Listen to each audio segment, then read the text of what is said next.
Greek religion, as most of the religions in the ancient history, was polytheistic, which means that it had several gods. In this case, it had a whole pantheon. The word pantheon means all gods. Pan means all, everything, and theos means God, so all gods.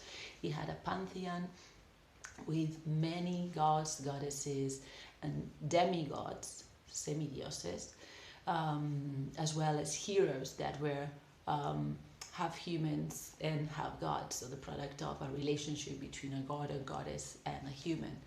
And for the Greeks, they lived in the Mount Olympus, which is a real mountain that exists. It's the highest mountain in Greece. So they believe that they live there. And they had a very complex and abundant mythology that explained like all the stories about, like, they were related as family, but there were all kinds of issues because gods tended to be very unfaithful to their wives. Yes, so they try to have to court other women or other goddesses and had children with them. And in some cases it was the opposite, but it was very rare. It was mainly men who cheated on their wives, ¿no? Eran normalmente los dioses los que engañaban a sus mujeres diosas. And they had one god or goddesses for every important thing. So they had gods for love, or for war, for intelligence or reason, for the seas, for agriculture. So they try to explain the world using these myths, the stories of these gods and goddesses and demigods and heroes. Yes, so for example, they will try to explain, I don't know, why we had stars or why there were seasons or things like that. The Roman culture adopted this same pantheon, changed some names, we will see that later, and they incorporated more gods and goddesses of other cultures that were incorporated to the empire, because in general, like the Roman culture, because it expanded so much, it tended to like it was very permeable to the cultures that of the territories that were occupied. So this explains why they added more gods and goddesses to their pantheon, apart from the imperial cult. That was the cult that existed in the Roman Empire to the dead emperors and empresses. That this cult only appeared after the death of the first emperor, Octavius Augustus. So now let's see a little bit more in detail the main gods and goddesses of the Greek and Roman culture and their different names and attributes, and how can we recognize them and some myths. The different main Greek gods and goddesses. So on the top of the position, okay, ruling the rest of the gods of the Mount Olympus, we have Zeus and his wife Hera. Zeus in Greece, Jupiter in Roman culture, was the king of the gods. He was the son, one of the 12 sons, of 12 sons and daughters of god Kronos, and he had overthrown his father. His father Kronos had killed most of his sons and daughters when he received the information that he will be overthrown by one of them. But Zeus survived, and he ended up taking his father's position. So he was like he had many similarities with rulers or kings or judges in Greek culture. And he was also considered the king of weather. He was extremely powerful. He was married with Hera, and at the same time they were brothers, brother and sister, which is quite common in Greek mythology, these confusions or these mixes between what now we will consider like an incestuous relationship. So he was very unfaithful unfaithful means que era infiel to his wife Hera. So there are many stories about Zeus' infidelities with other goddesses or human women or all kinds of women, of all types. So Hera represents, or Juno in Greek culture represents she's the queen of the gods, but she represents the good wife and the concept of marriage. Yeah, so she's constantly chasing his husband, Zeus, in order to, just try to, so he doesn't commit infidelities. And in many cases, he punishes not Zeus, but his lovers because of this. She's the symbol of marriage and therefore of purity. Yeah, so she never gets involved in things like the things that Zeus does. Then we have some of the brothers and sisters of Zeus and Hera. So we have Poseidon in Roman culture, Neptune, who was the lord of the water, also of horses. He rode he was ridden by seahorses, and also of earthquakes. This in Greek culture and also in Roman culture was important because at the end, they both were cultures that depended a lot on the sea, and also the southern part, some parts of the Mediterranean had many earthquakes, so it was something relevant for them. So he was the patron of sailors and fishers that were a huge community, and like as many other gods in this pantheon, he was easily angered. So we can say that, he just could be upset, quite common. He had a very famous dispute against Athena,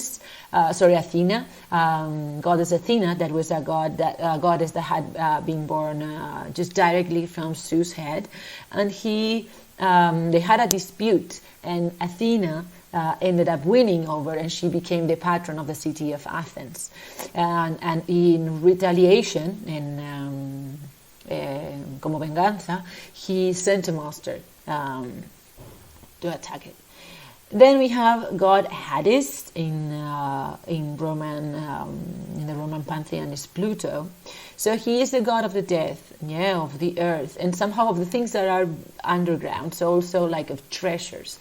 So obviously he was the patron of the dying, of the concept of people dying, and also miners, because of this thing of being underground. Yeah, so he lives in the underworld. He doesn't live in the Mount Olympus, but it's not. We have not to get confused, because in the case of Hades, he was not like the demon for the Christian culture. So he was not evil, but somehow he represents the idea that all dead people have to face justice about what they did in life. Yeah.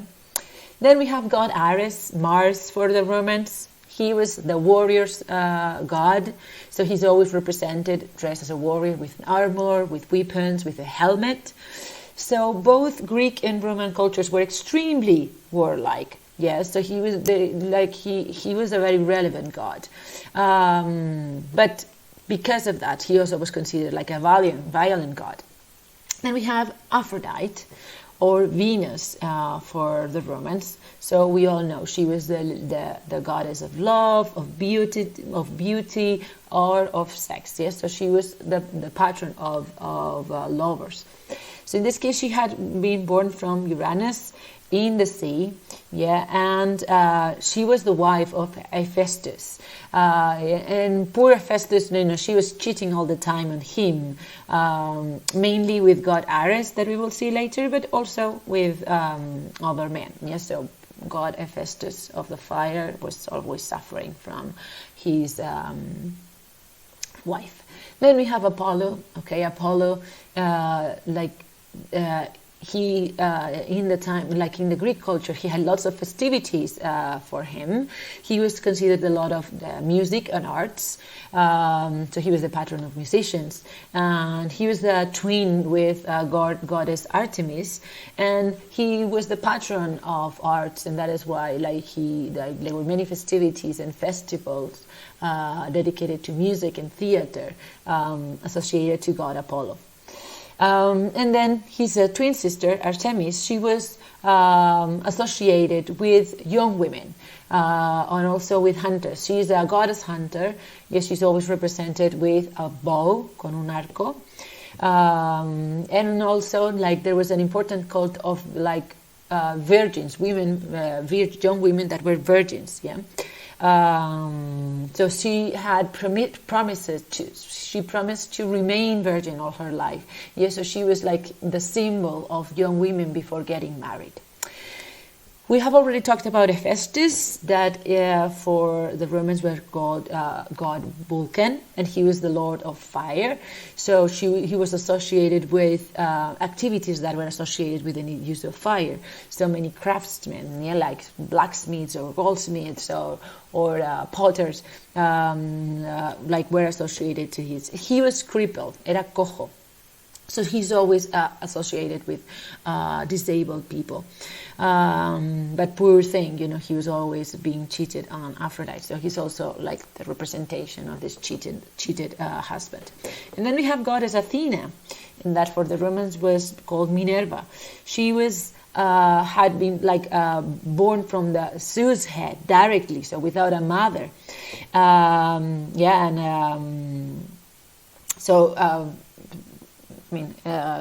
Zeus ate Athena's mother, so he was born directly from Zeus' head. And she obviously was the patron of the city of Athens. And she was she was represented at the same time wisdom, knowledge, and warfare. So it is the perfect combination, of the virtues, because she is represented as the goddess of warfare with her helmet and her spear, but at the same time, she was considered very wise. So that is why she was also the patron of the philosophers. Then we have god Hermes, or for the Romans, Mercury.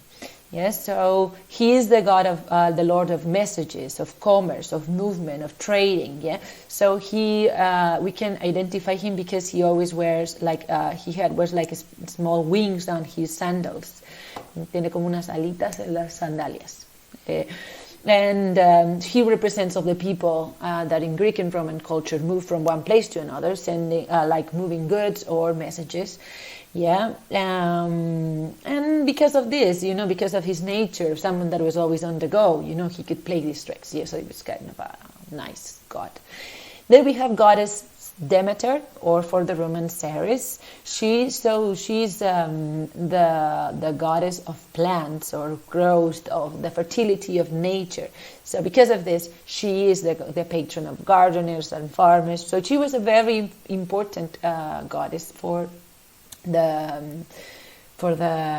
both cultures. Yeah, there is a very beautiful myth that explains the change of seasons, in which Hades, remember the god of the underworld, took his daughter Persephone, so Demeter's daughter Persephone, as wife. And what he did is they made an agreement in which Persephone will be half of the year in the underworld with Hades, and then half of the year she will return to the surface. And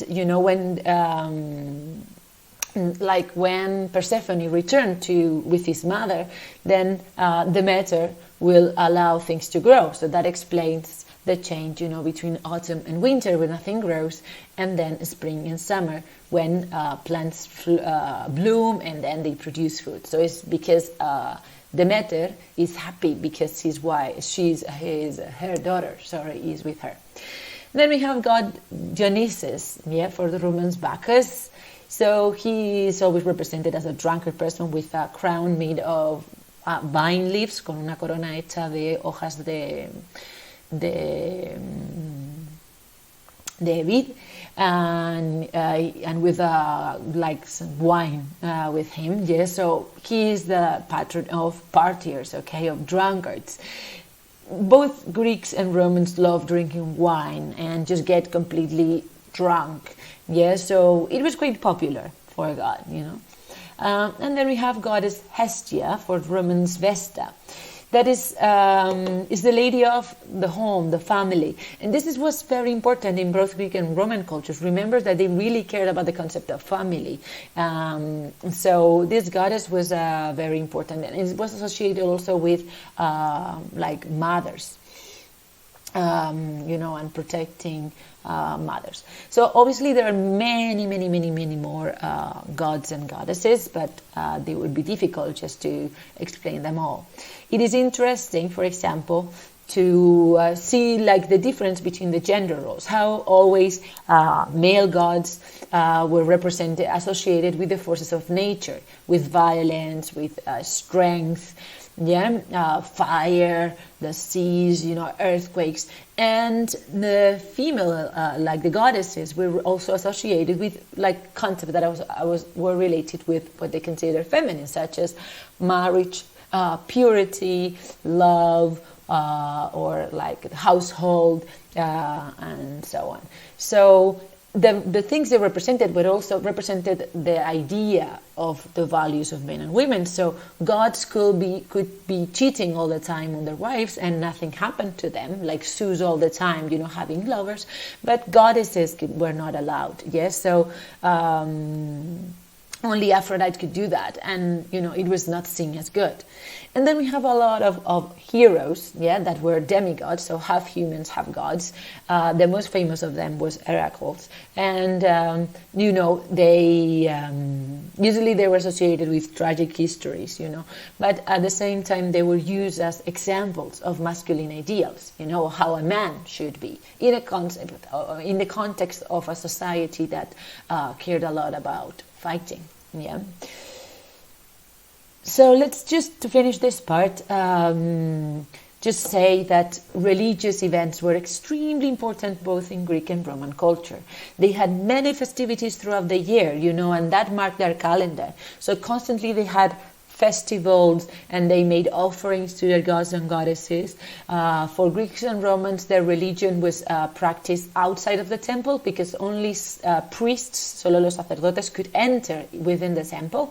So they made the celebrations outside. So that is why they usually had big like esplanades, spaces around. And they also made processions, sacrifices, not human sacrifices, but sacrifices of animals, and libations. Libation is when they offer, as you can see here, you know, they poured liquid, ¿no? Una libación es cuando derramaban normalmente vino o leche, miel, in honor of the gods. And then in Roman culture mainly, private worship was very important. In every Roman house, they had a small altar where they were, that was called latarium, in which they devoted the family gods.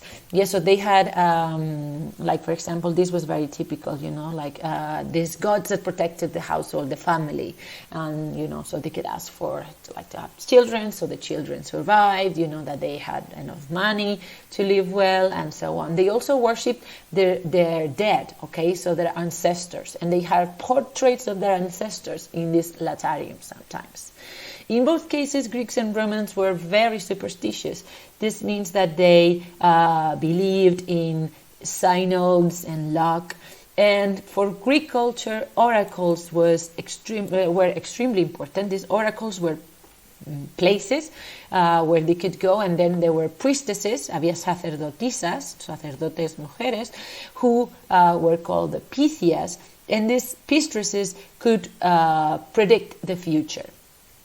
Yes, so they could ask them questions and they will predict the future. And they used these oracles for everything, and they really believed that it was true. In the case of Roman culture, they had the augurs, augures, that they interpret the will of the gods, so los deseos de los dioses, by studying the flight of birds. Yeah. In Spanish, we have still some riddles that talk about this prediction of like seeing the flight of birds and things that is going to happen. Can you think of that? ¿Podéis pensar en algún tipo de